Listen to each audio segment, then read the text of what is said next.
TTD Prasad వివాదంపై Shivajyothi react అవ్వడం జరిగింది. క్షమాపణలు కోరుతూ కూడా ఆమె వీడియోను విడుదల చేసింది. తప్పైంది, క్షమించారని కూడా శివజ్యోతి వేడుకుంది.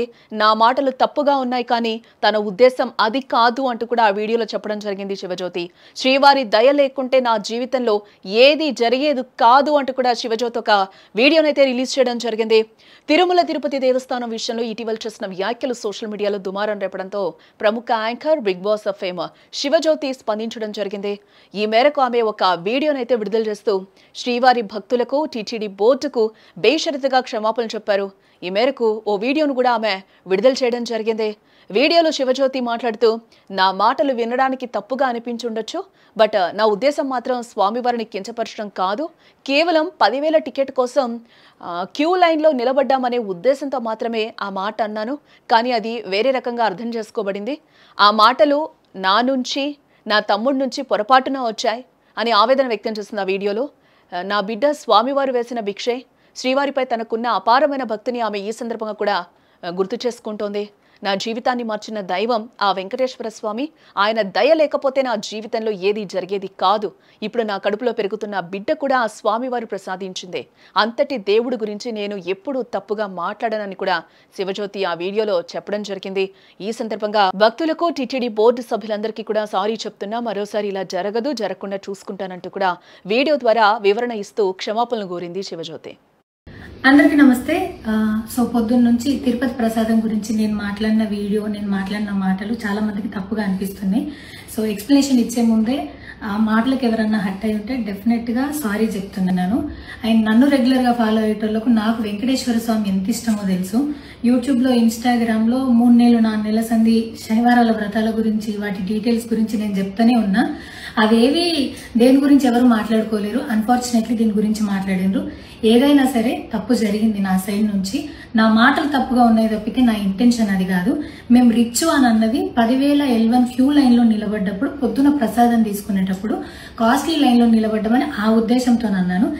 ఏం జరిగినా సరే ఇప్పుడు నేను ఏది ఇచ్చినా మీకు ఎక్స్ప్లెనేషన్ లాగానే అనిపిస్తుంది తప్పితే నేను తప్పు ఒప్పుకున్నట్టు మీకు అనిపించదు. అందుకోసం నేను దాని గురించి ఎక్స్ప్లెనేషన్ కూడా ఇస్తలేను. తప్పు అయితే నా సైడ్ నుంచి జరిగింది అండ్ నా తమ్ముడు సోను తరపున నుంచి కూడా జరిగింది. తను అవైలబుల్లో లేడు. తన తరపున, నా తరపున అందరికీ సారీ చెప్తున్నా. సో నా ఇంట్లో వెంకటేశ్వర స్వామి, నా చేతి మీద వెంకటేశ్వర స్వామి, అన్నిటికన్నా ముఖ్యంగా జీవితంలో నాకు అత్యంత విలువైంది నా బిడ్డ.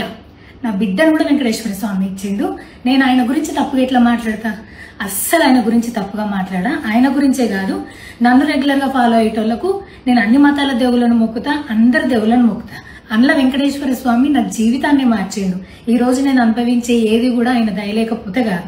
అట్లాంటిది ఆయన గురించి నేను ఎందుకు మాట్లాడతా? అయినా సరే తెలుసో తెలకో పొరపాటు మాటలు అయితే నా నోటి నుంచి, మా తమ్ముడు నోటి నుంచి వచ్చినాయి. దానికి డెఫినెట్గా సారీ అడుగుతున్నా. శివజ్యోతి ఇటీవల తన కుటుంబంతో కలిసి తిరుమల శ్రీవారి దర్శనానికి వెళ్లడం జరిగింది. అక్కడ క్యూ లైన్లో వేచి ఉన్న సమయంలో ఆమె తన తమ్ముడు సోనుతో కలిసి ఒక వీడియోను తీసింది. ఆ వీడియోలో వారు సరదాగా మాట్లాడుతూ మేము రిచెస్ట్ బిచ్చగాళ్ళం, కాస్ట్లీ ప్రసాదం కోసం అడుక్కుంటున్నాం అనే అర్థం వచ్చేలా కూడా ఆమె కామెంట్స్ చేయడం జరిగింది.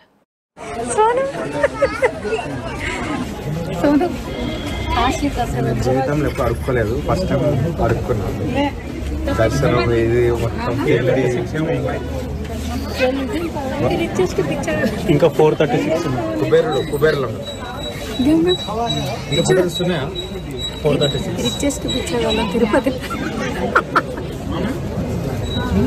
కానీ అడుక్కున్నా కానీ బాగుంది గైస్. ప్రసాదం పడుకుంటుండే ఫ్రెండ్స్.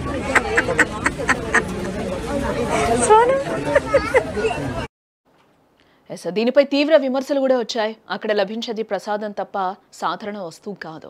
అలాంటి పవిత్రమైన ప్రసాదాన్ని లేదా సుదర్శన అనుభూతిని బిచ్చంతో పోల్చడం, బిచ్చగాళ్లం అని వ్యాఖ్యానించడం భక్తుల మనోభావాల్ని దెబ్బతీసింది. దీంతో ఆమె ప్రవర్తనను అంతా కూడా తప్పుపట్టడం జరిగింది. హిందూ సంఘాలు కావచ్చు, ఇటు నెటిజన్స్ తీవ్ర ఆగ్రహాన్ని అయితే వ్యక్తం చేస్తూ ఉన్నారు. దీంతో శివజ్యోతి క్షమాపణలు కోరుతూ కూడా ఒక వీడియోనైతే రిలీజ్ చేసింది.